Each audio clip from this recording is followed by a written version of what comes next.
오늘 호세아 14장 1절에서 3절까지 말씀을 가지고 회개하라던데라는 제목으로 여러분과 함께 은혜를 나눌까 합니다.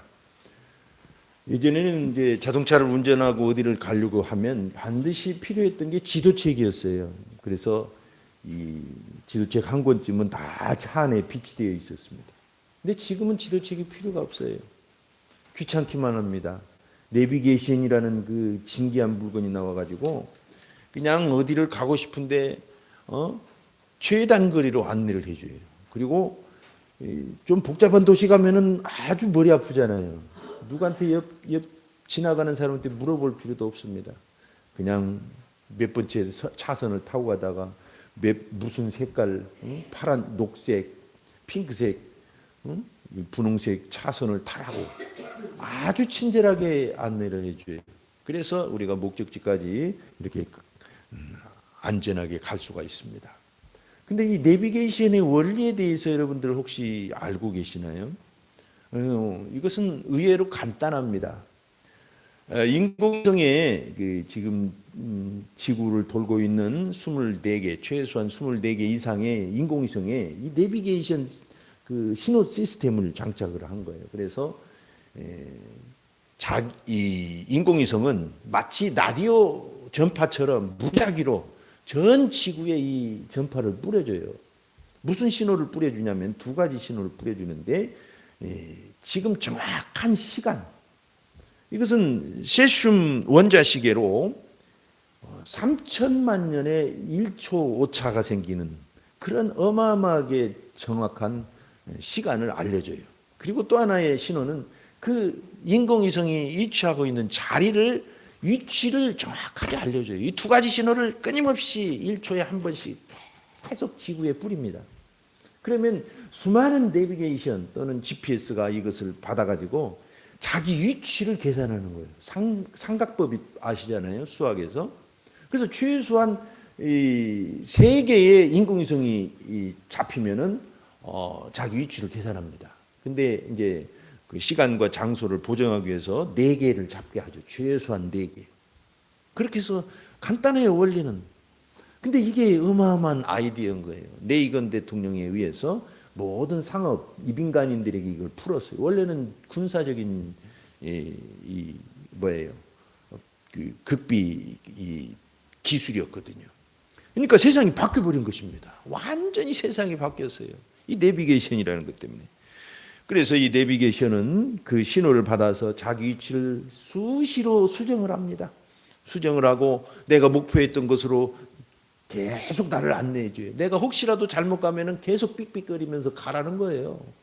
내가 좀 아는 길이 있어서 지름길로 가려고 그러면 그 길 아니라는 겁니다. 계속 잡아들려요. 그런 고집도 있어요. 하여튼 이 엄청난 이 내비게이션이라는 이 기계가 우리의 생활에서 이젠 필수품이 되어버린 거예요. 여러분 오늘 회개에 대해서 말씀을 나누려고 합니다. 이렇게 주님을 향해서 방향을 끊임없이 수정하는 것, 이것이 회개입니다. 어려운 게 아니에요. 회개라는 건 처음 예수를 믿을 때 쓰는 용어이기도 합니다. 이걸 어떻게 보면 회심이라고 표현할 수가 있어요. 하지만 헬라어로는 똑같은 단어를 씁니다. 방향을 하나님께로 돌린다, 이런 뜻이에요. 하여튼 우리가 회심한 이후로도 수시로 우리가 인생이 삐뚤어지거든요. 가다 보면은 방향이 삐뚤어지는 거예요. 그래서 마치 0점 조정하듯이 매일 우리의 방향을 주님께 향하도록 수정하고 목표를 하나님께 목적지를 향하도록 하는 것입니다. 예수님께서 말씀하셨잖아요. 이 세족식에서 한번 목욕한 사람은 다시 목욕할 필요가 없지만 발은 날마다 서로 씻겨주라는 거예요. 그만큼 세상 살다 보면 사람이 마음이 상하기도 하고 바쁘기도 하고 그러면서 신앙이 방향이 흔들리고 또 초점이 안 맞을 때가 있단 말입니다. 그러니까 그때마다 수시로 주님께 방향을 수정하는 것입니다. 그러니까 회개라는 건 여러분 이례적 사건이 아닙니다. 어쩌면 오늘 새롭게 여러분에게 주장하고 싶은 건 뭐냐면 회개는 일상적이어야만 하는 것입니다. 그러니까 회개하라 그러면 기분 나쁘게 생각할 필요가 전혀 없어요. 아시겠죠? 이건 우리 성도들의 일상이어야만 하기 때문에 그래요. 날마다 방향을 하나님께로 미세하게 조정을 하면서 정확하게 하나님께 가도록 나의 삶을 바꿔나가는 것, 그게 회개입니다. 회개는 그래서 축복인 것입니다. 다른 말로 말하면 회개는 축복이에요. 자, 오늘 본문에 이제 회개에 대해서 나오는데, 저도 젊었을 때부터 이 신앙생활을 하면서 목사님들이 회개하라 하고 막 회개하자고 막 통성으로 기도하면 좀 부담될 때가 많았어요. 난감할 때가 많았어요. 이 여러 가지 이유를 생각해 봤습니다. 왜 그렇게 회개가 이렇게 좋은데 내가 어려워했을까? 그리고 사람들이 회개하라고 그러면 어렵게 생각하거든요. 또는 아까 방금 말씀드린 것처럼 조금 언짢게 생각할 수도 있어요. 근데 회개가 그렇게 어려운 게 아니에요. 오늘 정말 회개에 대해서 정확하게 알게 되면 오히려 우리는 날마다 회개하면서 살아가겠구나. 회개가 좋은 거구나, 행복한 거구나 라는 걸 알게 됩니다. 하여튼 어려웠던 이유는 제가 나름대로 생각해 보니까 막 산 위에 올라가서 나무 뿌리라도 흔들어서 이걸 캐내는 정도의 부르짖어 기도하고 막 통곡하며 이렇게 해야 회개인 줄 알았기 때문이에요. 그렇게 해야 진짜 회개라고 가르쳤기 때문이에요. 근데 그렇게 하는 회개도 있어요. 성도들 중에는 그래도 한 3%, 5% 정도는 그런 막 가슴 아픈 회개도 합니다. 성전에 올라가서 자기 가슴을 치며 회개했던 저 세리와 같이 그런 통곡하는 회개도 있어요. 근데 대부분 그렇게 회개 경험이 없어요. 그렇게 회개하려고 해도 회개가 잘 안 돼. 회개거리가 없어. 사실은 말이죠, 우리가 그렇게 통곡하면서 회개해야 되거든요. 우리 죄를 생각하면. 하지만 그렇게는 잘 안 되는 경우가 많은데, 오늘 회개에 대해서 정확히 알게 되면 그런 것이 다 회개였구나라는 것을 알 수 있습니다. 두 번째로, 자꾸 회개하라 그러면 죄를 들추는 기분이 들거든요. 죄를 회개하는 것인데 이게 사실 부담되는 거예요. 그래서 우리가 회개를 어렵게 생각했지 않았나라는 생각을 해봅니다. 그리고 또 하나, 회개하고 막 부르짖어서 소리내서 기도하려면 목이 아프잖아요. 그러니까 이 회개가 어려웠던 것이기도 사실입니다. 저도 은혜 받으려고 목회 개척할 때 성령 훈련을 받으면서 막 부르짖어 기도하라고 그래서 막 간절히 부르짖어 기도하니까 목에서 좀 피가 조금 섞여 나오더라고요. 그게 이제 그런 경험이 있었는데, 하여튼 어렵긴 어려워요. 하니까 이 많은 사람들이 부담을 가는데, 사실 말이죠, 회개라는 건 뭐냐면 첫째로 일단 주께로 돌아오는 것입니다. 그게 회개예요. 부르짖어 기도했지만 뭔가 마음은 주께 돌아오지 않는다 그러면 회개가 아니잖아요. 그죠? 그러니까 일단 주께로 돌아오는 것. 쉽죠? 우리가 전도를 하다 보면 그런 말을 해요. 가끔 보면 제가요 술 담배를 못 끊어 가지고요. 아닙니다. 술 담배 못 끊어도 오는 겁니다. 어떤 사람은 그렇게까지 얘기해요. 제가 사람이 덜 됐어요. 좀 사람이 돼 가지고 갈게요. 내가 지은 죄가 너무 많아요. 정말 가만히 들어보면 양심껏 살려고 하는 그런 아름다운 마음이 있기 때문이겠죠. 그런데 여러분, 그 회개하고 주께 돌아오는 건 그런 게 아닙니다. 고쳐가지고 돌아오는 거 아니에요. 오늘 본문을 가만히 보면은 대단히 중요한 말씀을 우리에게 합니다. 1절에 이스라엘아 내 하나님 여호와께로 돌아오라. 내가 불의함으로 말미암아 엎드러졌느니라 그랬어요. 이 불의함으로 말미암아 엎드러졌다는 말 앞에 히브리어로는 한 단어, 짧은 단어가 하나 있는데 이게 빠져서 번역이 된 거예요. 영어 성경이나 어떤 현대어 성경을 보면 이것을 합쳐서 번역을 한 경우가 있는데, 이게 무슨 뜻이 생략이 되냐면 왜냐하면 이 무엇이기 때문에, 또는 비록 무엇일지라도, 그런 뜻이 생략이 되어 있어요. 쉽게 말해서 무슨 말일까요? 그러면 네가 불의함으로 가득 차 있을지라도 주께 돌아오라는 뜻입니다. 할렐루야. 얼마나 좋아요, 그죠? 다 고쳐가지고 와야 되는 줄 알았어요. 하나님께 깨끗하게 목욕제게 하고 그렇게 와야 되는 줄 알았어요. 물론 그렇게 와야 하나님 사랑하는 마음으로 그렇게 오면 좋죠. 그러나 우리는 주님께 올 때, 주님께 회개할 때, 주님께 돌이킬 때는 있는 모습 그대로 오는 것입니다. 불의함 그거 고치갖고 생각하지 말라 이거. 우리 스스로는 고칠 수가 없는 것이에요. 응? 안 그래요? 우리 스스로 고칠 수만 있다면 왜 예수 믿어요?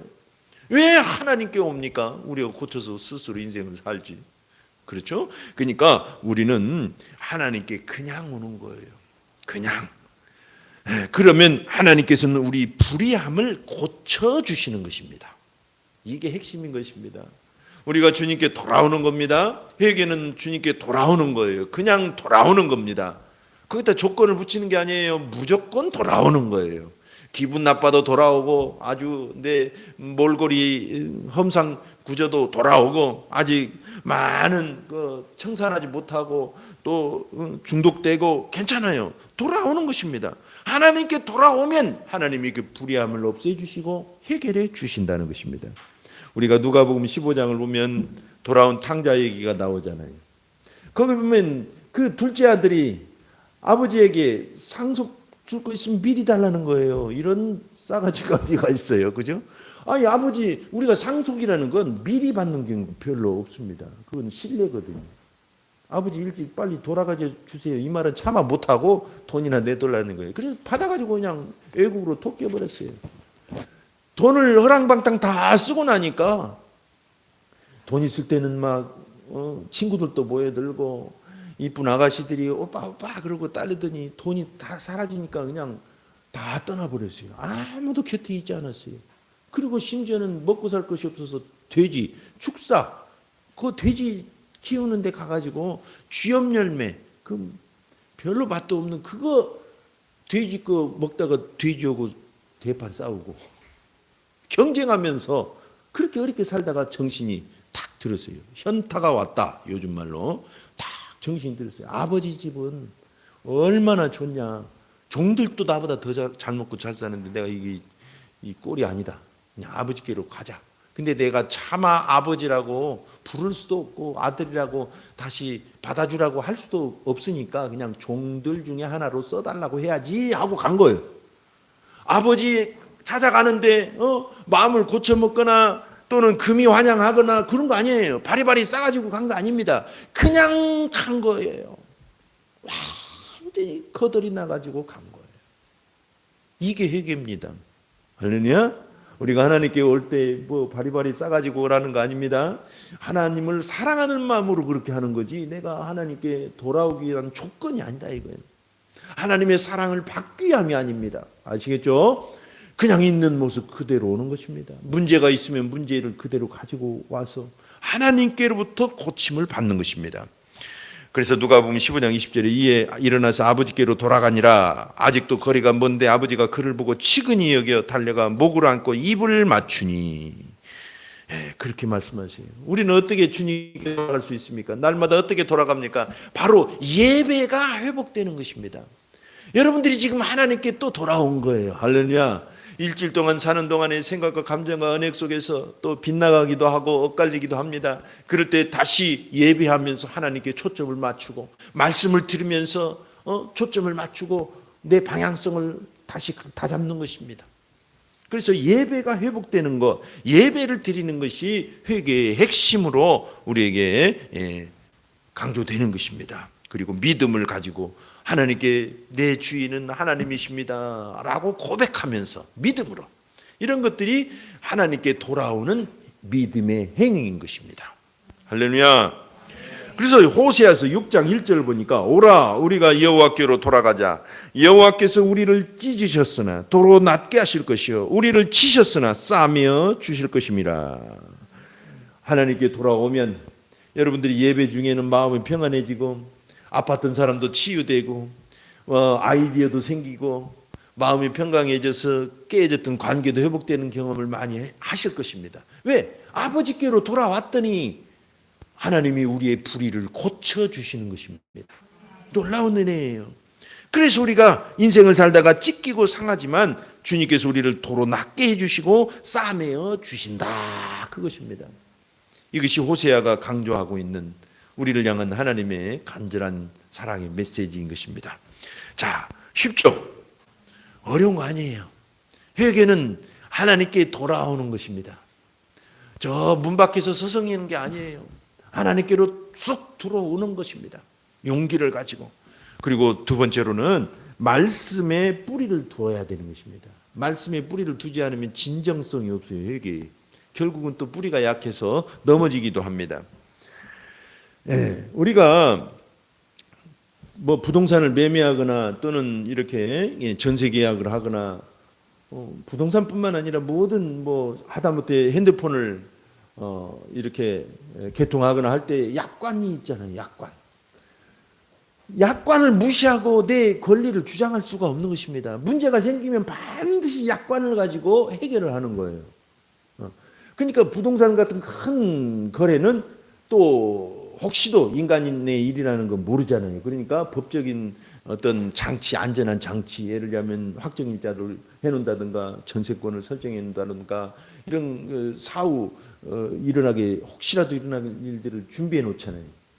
이 법이라는 게 참 그래서 중요한 거예요. 그런 걸 무시하면은 뒤죽박죽 되는 거예요.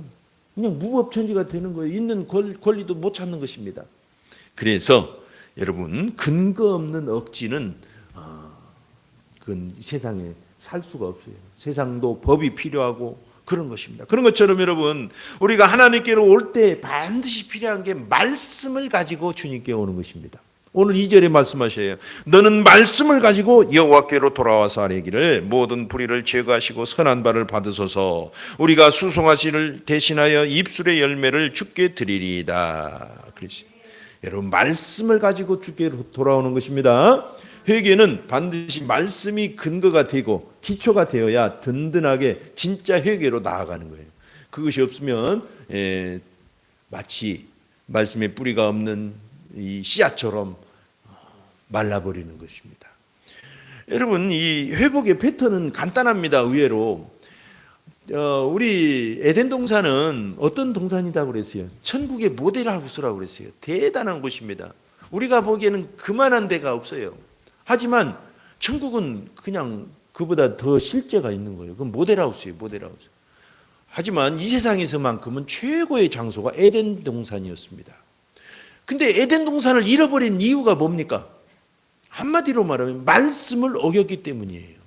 저 선악과를 먹지 말라. 하나님의 말씀이 붙어져 있는데 선악과를 먹었기 때문이에요. 선악과 속에 독약이 들었거나 선악과 속에 어떤 이유가 있어서가 아닙니다.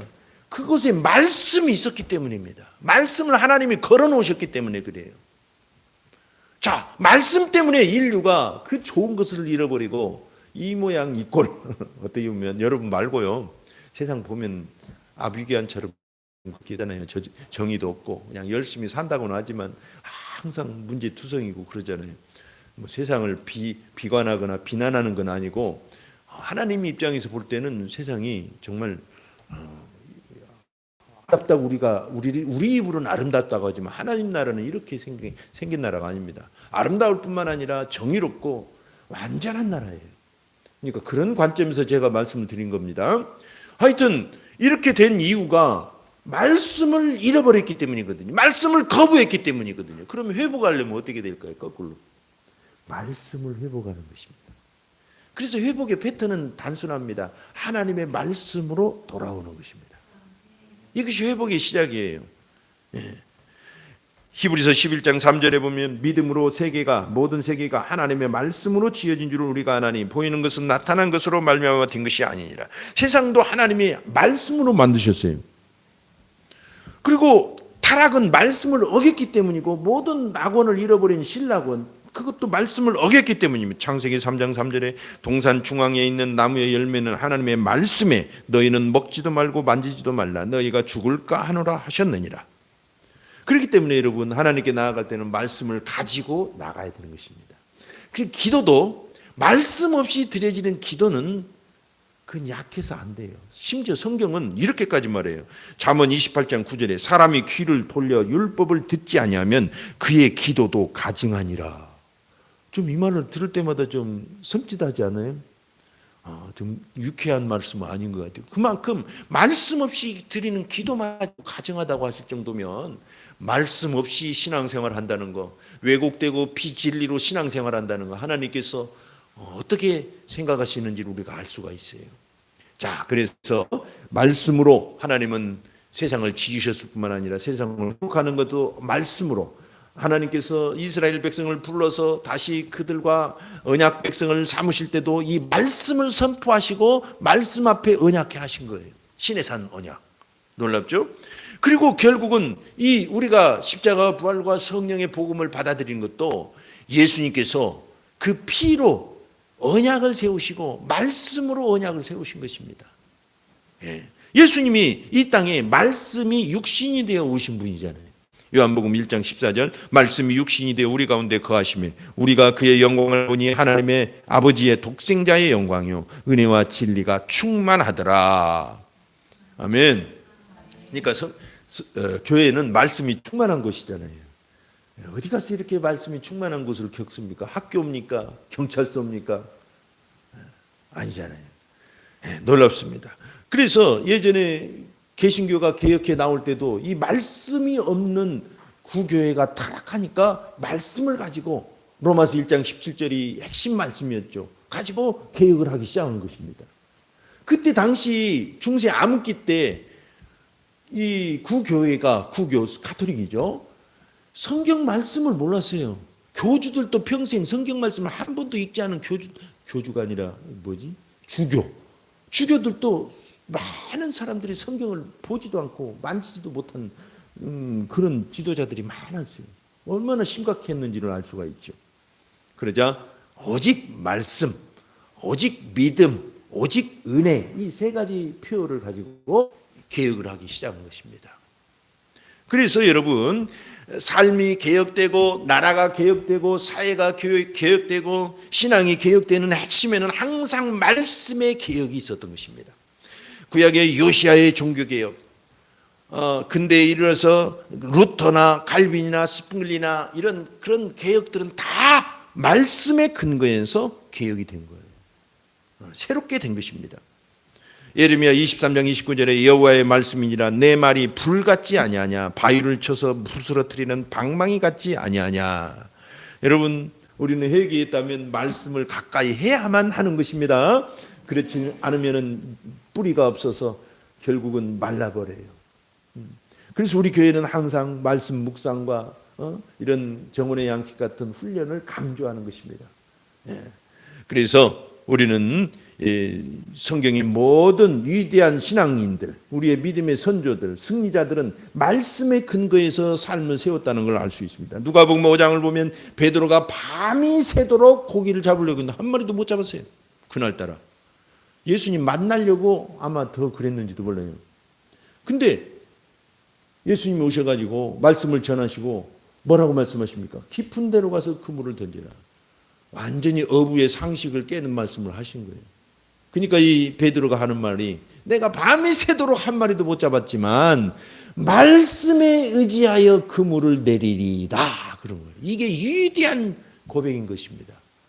많은 신앙인들이 이 말씀 가지고 말씀으로 돌아오고 회복되고 기적을 체험하고 삶이 굳건히 서갔던 것입니다. 베드로도 말씀에 근거해 가지고 자기 생각 다 내려놓고 물일을 했던 사람이 고기를 더 잘 알아요. 목수일을 했던 사람이 고기를 더 잘 알아요. 평생 물일을 했고 잔뼈가 굵은 베드로가 자기 생각을 내려놓고 예수님의 생각을 받아들이고 그 순간 기적을 체험한 것입니다. 나아만은 어떤 사람입니까? 나아만도 꽤나 똑똑한 사람이었어요. 그러나 자기 나라에서는 똑똑할 줄 몰라도 하나님의 말씀이 없던 사람입니다. 문둥병이 걸려가지고 왔어요. 고쳐달라고. 그러니까 엘리야가 뭐라고 해요? 가서 7번 요단강에 가서 몸을 담가라. 코빼기도 안 보이고 사환을 시켜서 그렇게 말한 거예요. 기분이 확 상한 거예요. 나만. 아니 우리나라 가면은 이 강도 있고 저 강도 있고 얼마나 깨끗하냐. 근데 저 가보시면 혹시 알지만 요단강은 굉장히 흙탕물입니다. 더러운 물이 아니에요. 오염된 물이 아니라 원래 흙탕물이에요. 기분이 확 상한 거예요. 그러니까 탁 돌아가는 순간 종이, 아니 이보다 더 심한 일을 시켜도 해야 되지 않습니까? 지금 문득병 걸려가지고 찬밥 더운 밥 따지게 됐습니까? 가로 열고 닫고 그 말은 안 했어요. 그러니까 이 나아만이 생각을 바꿉니다. 그리고 하나님의 종이 시킨 대로 가서 7번, 6번까지도 아무 일이 일어나지 않았는데 7번 들어갔다 나온 순간 어린아이와 같이 살이 깨끗해졌더라. 할렐루야. 말씀에 의지하면 기적이 일어나는 것입니다. 디모데후서 3장 16절에 모든 성경은 하나님의 감동으로 된 것으로 교훈과 책망과 바르게 함과 의로 교육하기에 유익하니. 아멘. 그래서 말씀을 가까이 하고 말씀을 묵상하고 말씀에 신앙과 믿음을 세우면 더딜지라도 인생이 세워지고 인생이 굳건해지고 가정이 회복되고 풍성해지는 걸 경험할 것입니다. 끝으로 이 회개라는 건 어떻게 보면 일상생활에서 해야 된다고 그랬는데 어떤 모습으로 또 나타나냐면 물론 말씀을 가까이 하는 것으로도 나타납니다.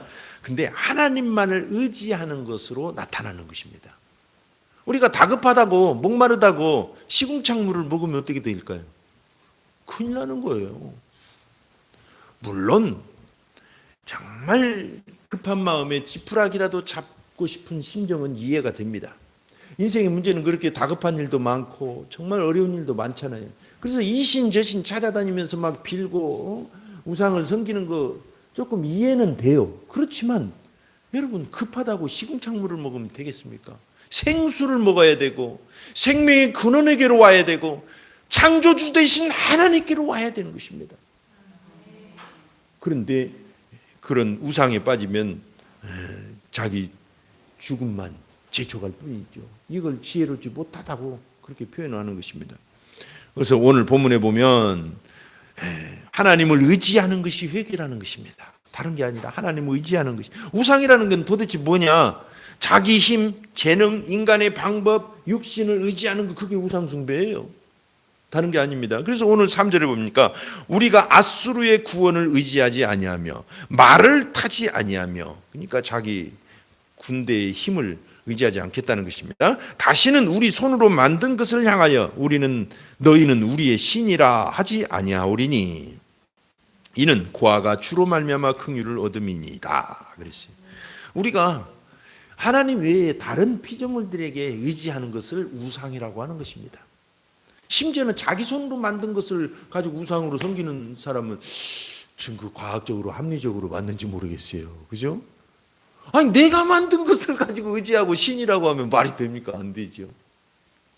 오직 창조주 하나님을 섬겨야 되는 거예요.